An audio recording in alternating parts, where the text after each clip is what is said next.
Yann, on va revenir maintenant à la désignation de cette Coupe du Monde.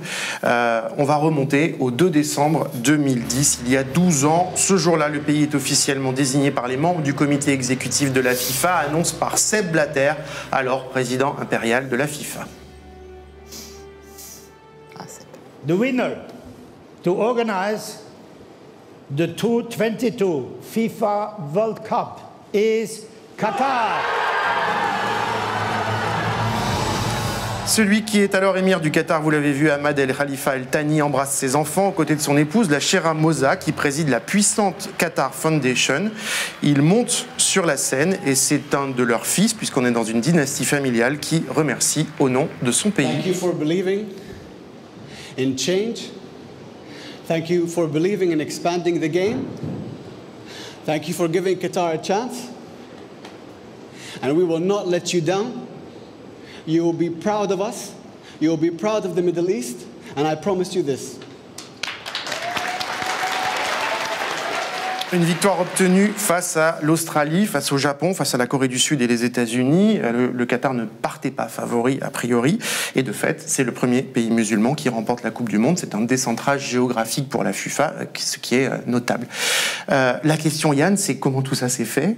Question simple, y a-t-il eu, oui ou non, de la corruption ? Et quelle corruption pour parvenir à la désignation du Qatar comme organisateur de la Coupe du Monde? Alors, il faut quand même rappeler en préambule que, mais ça on y reviendra peut-être, que le Qatar, en tout cas, n'a jamais été condamné pour corruption. Donc, toute personne ou État qui n'a pas été condamné, le Qatar est présumé innocent. Ceci étant dit, il est clair aujourd'hui que cette Coupe du Monde a été achetée. Alors, il faut rappeler que c'est le comité exécutif de la FIFA qui a voté, donc en 2010, 24 membres. Alors déjà, il y en a 2 d'entre eux qui ont été bannis avant même le vote, justement sur des soupçons de corruption. Et sur les 22 qui ont voté, j'ai refait le décompte là avant l'émission, il y en a 10 qui sont soupçonnés à des degrés divers d'avoir été corrompus. D'avoir reçu des pots de vin. Voilà, d'avoir reçu des pots de vin ou diverses faveurs de la part du Qatar. Il y en a 3, par exemple, qui sont officiellement inculpés. Alors 2 d'entre eux sont morts, mais qui sont officiellement inculpés par la justice américaine justement pour avoir reçu des pots de vin.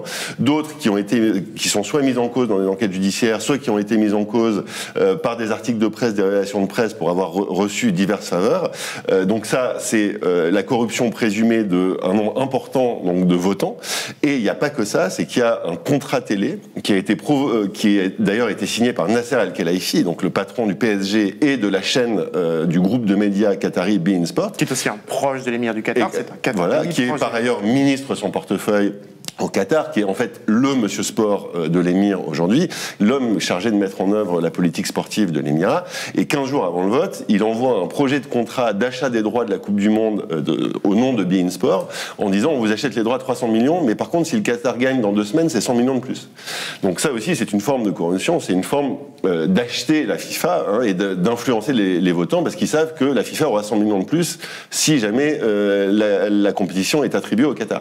Et ce qu'il faut aussi noter, c'est qu'en fait, dès quasiment le lendemain du vote, il y a des premières révélations, notamment dans la presse britannique, qui font état de soupçons de corruption, et ces soupçons ne cesseront de croître en fait dans les années suivantes. Alors dans ce dossier, il y a un petit pays, enfin un pays de taille moyenne, qui joue un rôle actif, et ça s'appelle la France. C'est notre pays. On va regarder une petite archive. On est en décembre 2012 au Forum mondial du sport à Doha, la capitale du Qatar. L'invité en grande pompe ce jour-là, c'est Nicolas Sarkozy. Il n'est plus président depuis quelques mois. C'est sa première sortie publique depuis sa défaite à l'étranger, donc au Qatar. Discours qui fait l'éloge de la Coupe du Monde. Et vous savez, Majesté, combien j'ai applaudi à l'attribution de l'organisation de la Coupe du Monde 2022 au Qatar. J'ai applaudi ce choix. J'ai soutenu ce choix. J'ai voulu, avec d'autres, ce choix. Pourquoi? Parce qu'il a donc fallu attendre le 21e siècle pour qu'un pays musulman organise pour la première fois un événement de cette importance. Yann, on est en décembre 2012, première apparition publique de Nicolas Sarkozy après la défaite, c'est au Qatar. Pourquoi? Alors, vous savez ce qui se passe là, la veille de ce discours? C'est qu'à l'époque, Nicolas Sarkozy voulait monter un fonds d'investissement. Alors il se trouve que ce projet a échoué, mais à l'époque, le projet était très actif. Et juste avant de prononcer ce discours, il venait de signer, avec l'un des fonds souverains du Qatar, une promesse d'investissement de 200 millions de dollars du Qatar dans son fonds d'investissement. Donc ça aide un peu à comprendre aussi pourquoi il est si allant pour soutenir le Qatar à la tribune. Mais il a aussi eu un rôle en tant que président. Exactement. En fait, c'est un rôle qui est au cœur d'une enquête judiciaire pour corruption qui est en cours depuis 2016 en France, donc par la justice française, qui porte sur un déjeuner désormais très célèbre qui s'est tenu fin novembre à l'Élysée, donc 2 semaines avant le vote. À ce déjeuner, il y avait donc le président Sarkozy, son fidèle bras droit Claude Guéant, sa conseillère sport Michel Platini, qui était l'un des votants, parce qu'il présidait la Fédération européenne de foot et était vice-président de la FIFA, ainsi que le prince héritier du Qatar, Tamim Al-Thani, qui est l'actuel émir, qui a succédé à son père en 2013, 3 ans après l'attribution de la Coupe du Monde, et le Premier ministre du Qatar de l'époque. Et en fait, dès 2013, le magazine France Football révèle qu'il y aurait eu un pacte conclu lors de ce déjeuner, c'est-à-dire que ce qui est assez simple, c'est Nicolas Sarkozy retourne Michel Platini, donc le convainc de voter pour le Qatar. Et il faut noter qu'il est soupçonné, alors il s'en défend, il dément, mais il est soupçonné d'avoir emporté avec lui plusieurs autres votants européens, ce qui aurait pu faire basculer le vote. Et en échange de ça, Nicolas Sarkozy aurait négocié 3 contreparties. Le rachat du PSG par le Qatar, donc qui aura lieu quelques mois plus tard. Le fait que le Qatar investisse entre capital du groupe Lagardère, donc qui est un grand ami, Arnaud Lagardère, de Nicolas Sarkozy, et le fait que le Qatar crée une chaîne sportive en France, donc beIN Sport, et achète des droits du foot français, justement, pour, en quelque sorte, subventionner le foot français. Et ces 3 contreparties, donc, ont été obtenues. Et ce qu'a révélé Mediapart, en plus, c'est que il n'y a pas que ça, parce que ça, on pourrait dire, c'est qu'il y aurait également eu des contreparties personnelles, à la fois pour Michel Platini et pour Nicolas Sarkozy et son fils. Je m'explique. Pour Michel Platini, son fils a été embauché par le Qatar, et plus précisément par le même Nasser Al-Khelaifi, qui rachète le PSG juste après. Et il y a un document qui a été trouvé par les enquêteurs qui montre que la négociation pour embaucher le fils Platini a bien été faite lors du rachat du PSG, alors que a priori, on n'a pas discuté de l'embauche du fils Platini quand on rachète un club de foot. Autre chose, on a révélé dans Mediapart que lorsque Nicolas Sarkozy donc, a quitté l'Élysée en 2012, suite à sa défaite face à François Hollande, il a reçu des faveurs à la fois de l'Émirat, donc cette promesse d'investissement dont je vous ai parlé, alors qui ne s'est pas concrétisée, mais qui avait été signée, et surtout, il a également reçu des faveurs des gens qui ont bénéficié des contreparties négocié lors du déjeuner. Il a eu des contrats d'avocat avec le groupe Accor, donc dirigé par Sébastien Bazin, qui était à l'époque le vendeur du PSG. Le groupe Accor, tout petit monde. Voilà. Le groupe Accor a également embauché l'un des fils de Nicolas Sarkozy, alias DJ Mosé, qui est devenu un peu le DJ officiel du groupe Accor, et donc a été notamment rémunéré pour animer des soirées en présence de Sébastien Bazin, qui a refait toute la bande son des hôtels Sofitel du groupe Accor, donc moyennant en finance.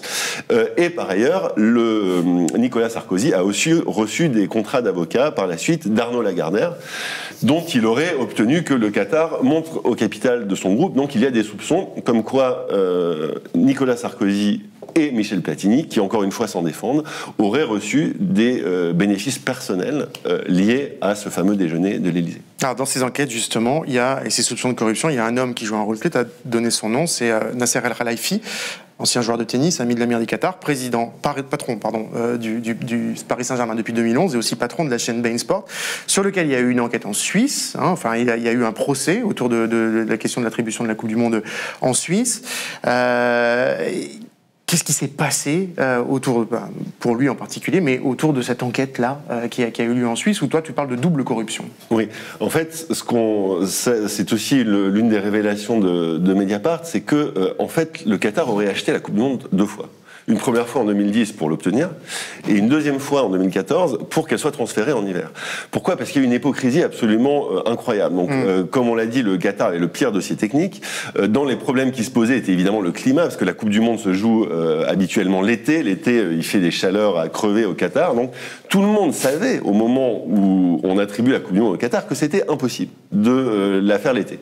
Malgré tout, on leur donne, et donc il y a cette espèce d'énorme non-dit qui est là, tout le monde sait qu'il faut bouger en hiver, mais en fait personne ne veut le faire au départ. Pourquoi ?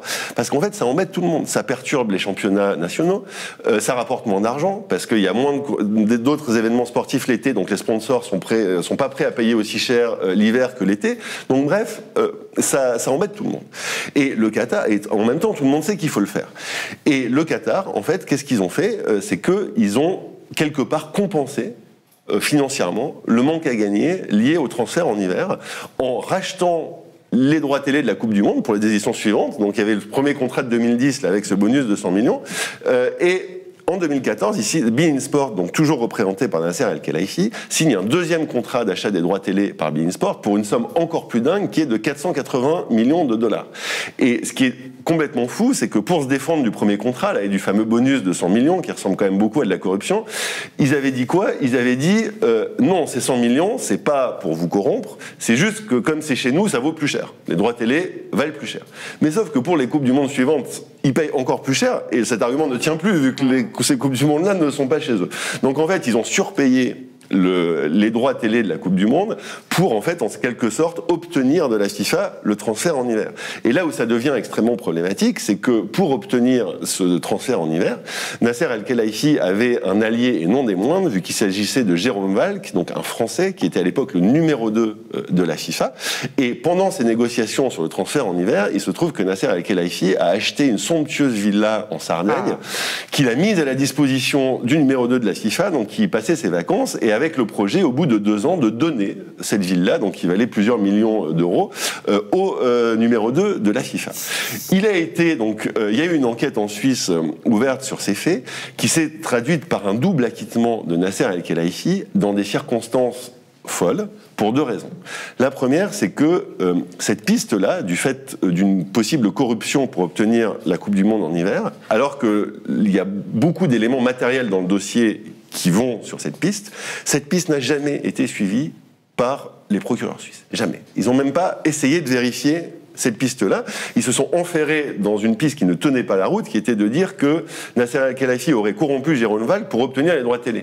Mais non, parce que si vous corrompez quelqu'un pour obtenir les droits télé, c'est pour les payer pas cher. Vous voyez, c'est pas pour les payer trop cher. Donc, cette piste des procureurs suisses était absurde, et malgré tout, ils l'ont soutenue jusqu'au bout, jusqu'à l'audience. Et l'autre piste, qui était qu'au contraire, on aurait corrompu à la fois Valk et la FIFA pour obtenir le transfert, n'a jamais été explorée.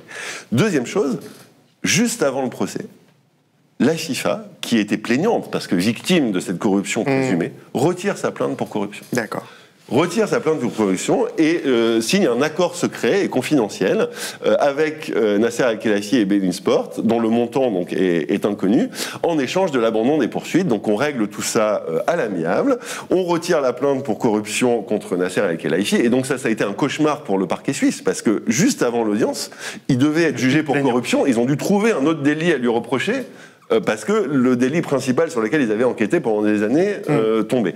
Et le tout, ce qui est encore plus fou, sur fond de soupçons de collusion entre la FIFA et le parquet suisse, parce que le procureur fédéral suisse qui menait cette enquête, en tout cas dont le parquet dirigeait cette enquête, est accusé de collusion avec le nouveau président de la FIFA, Gianni Infantino, à tel point qu'il a dû démissionner, à tel point qu'il est aujourd'hui visé par une enquête judiciaire en Suisse là-dessus, parce qu'il avait eu des dîners secrets avec Gianni Infantino, au cours desquels il est soupçonné d'avoir justement évoqué les affaires en cours contre la FIFA. Et là, juste pour finir là-dessus... Même Gianni Infantino qui s'est installé au Qatar, qui vit maintenant au Qatar. Et donc Gianni Infantino qui retire sa plainte pour corruption contre Nasser Al-Khelaifi et qui dans la foulée va s'installer à Doha juste avant la Coupe du Monde, ce qui ne s'était jamais vu avant. Jamais un président de la FIFA ne s'était installé dans le pays organisateur plusieurs mois avant. Et juste pour finir là-dessus, la justice suisse qui avait lancé une énorme enquête judiciaire, c'était même une série d'enquêtes judiciaires, on parlait de plus de 20 procédures ouvertes, c'était le fameux FIFA Gate qui a commencé avec une perquisition spectaculaire en 2015, en fait, n'a rien fait. Toutes les procédures ont échoué ou se sont traduites par les acquittements. Et donc, la justice suisse a très clairement failli dans ce dossier pour combattre la corruption, et notamment dans cette affaire d'attribution de la Coupe du Monde.